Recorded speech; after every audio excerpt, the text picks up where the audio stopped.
Hello and welcome to another OXI One quick tutorial. This time let's talk about the chord mode.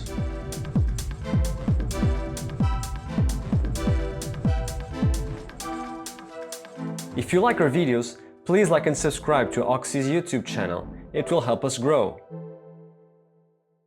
In chord mode, each step plays up to 8 note chords, and each grid row represents each degree of the selected scale. You'll be playing chords progressions fast and in a fun, inspiring way.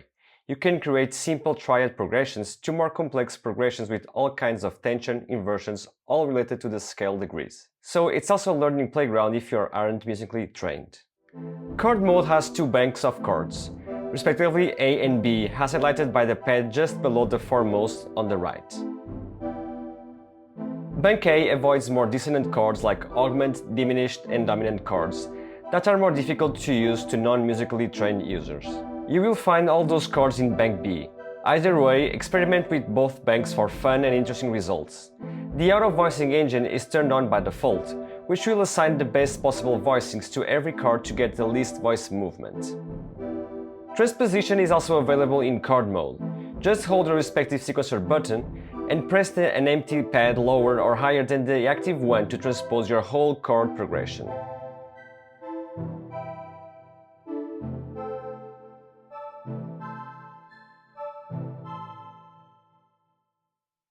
Like other sequencer modes, chord mode has step parameters as well.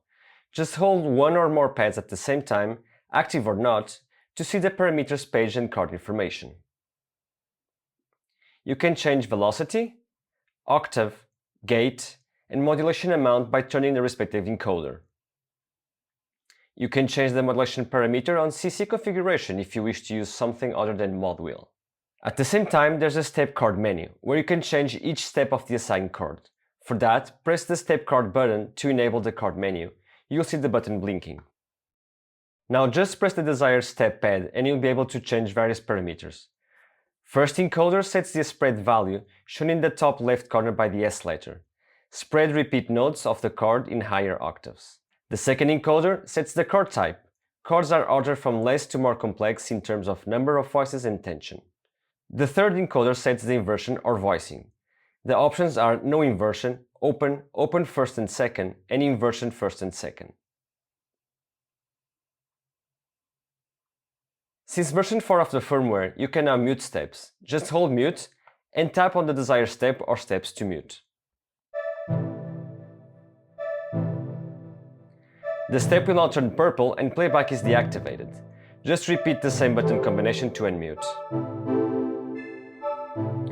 Remember, the first column is reserved to mute the whole sequencer. Alternatively, you can hold the step and tap the first encoder to mute or unmute it. The Chord Keyboard is the fastest and most intuitive way to play chords on chord mode. It's a fulfilling experience both to experienced music theorists and for beginners, giving room for learning and exploration without limits. The keyboard is split in 2 sections. The first 12 columns of the grid are the performance area to trigger chords. Each pad is defined by the root note of the chord it triggers. In the classic keyboard layout, each column is a semitone filtered by scale, and each row is an octave up or down. The red column shows a disable note of the scale, although if you press one of the red pads, it will play the nearest available note of the chosen scale. The other section allows you to configure the type, voicing and spreading of your chords. Column 13 and 14 sets the chord type of the given scale and root played. The 15th column selects the voicing of the played chord. And the 16th column sets the spread of notes of the chord up to a maximum of 8 simultaneous notes. At the top right of the chord keyboard, you'll find auto voicing on and off, modifiers mute on and off, and chord bank selection. Modifiers mute toggles if when pressing a modifier pad of the section if it triggers a chord or not.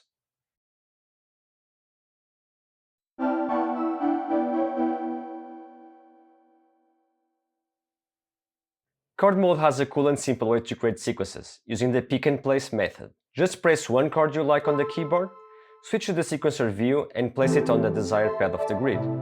Basically, OXI remembers the last chord you played and will place it on the step you want. Also, on the Chord Keyboard, since version 4 you can store your favorite chords on the top row. The root note, type, inversion and spread value will be stored on one of the 12 available slots. To store a chord into one slot, it's as simple as holding the chord pad and holding the chord slot of your choice for 2 seconds. To clear one slot, do the same, but hold it longer for 4 seconds.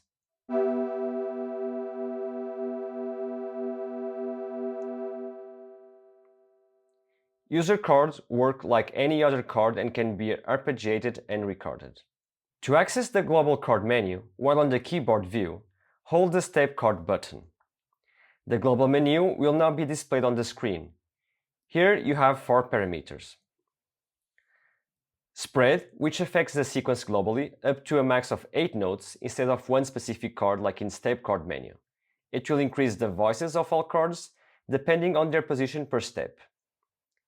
Type, affecting the sequence globally, changing the type of all chords, offsetting them depending on their position per step. Voicing affects the sequence globally, changing the voice of all chords, offsetting them depending on their position per step. And finally, bass, affecting the sequence and the keyboard globally, adding a lower octave note of the root of all chords. The bass note has preference over spread on the 8-note limit. With these quick tips, you'll be able to explore and have fun with chord mode in no time. It's an easy way to create melodic and pleasant sequences for beginners and pros, where your imagination is the limit. Thank you, and see you soon.